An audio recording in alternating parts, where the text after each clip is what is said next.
sometimes the best way to get people aware of that is through scenario replication, where you can throw in different Yes. variables. Because I remember one of the first real sort of aha moments for me when it came to scenario replications and the value of it was I was doing a scenario with Rich, and we're talking about a typical car park road rage. Yeah. You stole my park.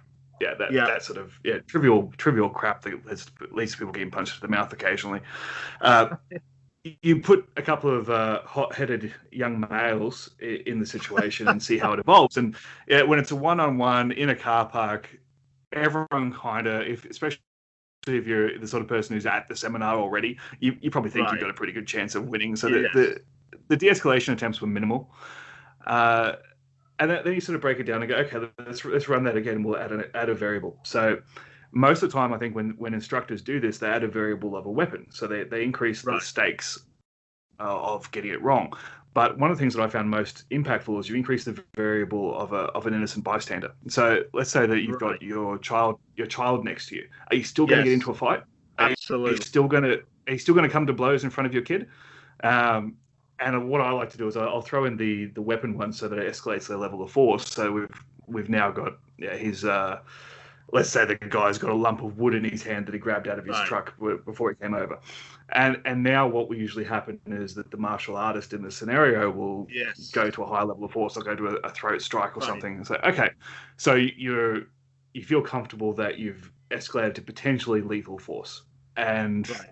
most of the time they'll say, yeah, well, I can justify that. He had the lump of wood. So, okay, well, what if he's got a 7-year-old sitting in the front seat watching the whole thing? Are you still comfortable killing the kid's Absolutely. father?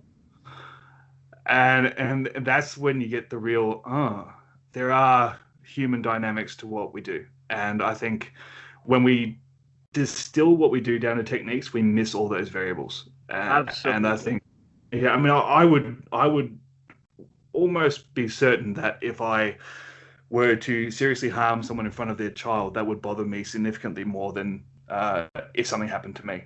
So, Oh, I uh, totally agree. One of the things that I do is I teach to basically 5 situational components. And the last one is third parties who are with you and present. mhm. Um, and like you say, it's the one that is a game changer, you know, because I look on things as like as situational components. What's the location where this is happening? The other one that can game change is what's your relationship with the attacker? Because we Mhm. always think that the attacker is going to be a stranger.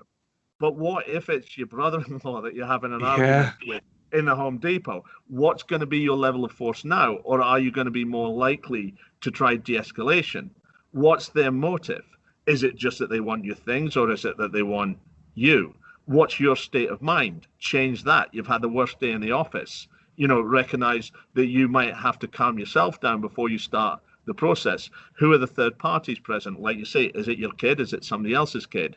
And what we try and do with our scenario based training is change one of those components at the time. So we'll change the relationship. What are you going to do now? We'll change the third parties with you. What are you going to do now? We'll change the motive. What are you going to do now? And that allows us to kind of get people thinking that the tagline that I always use when I teach self protection is the situation determines the solution.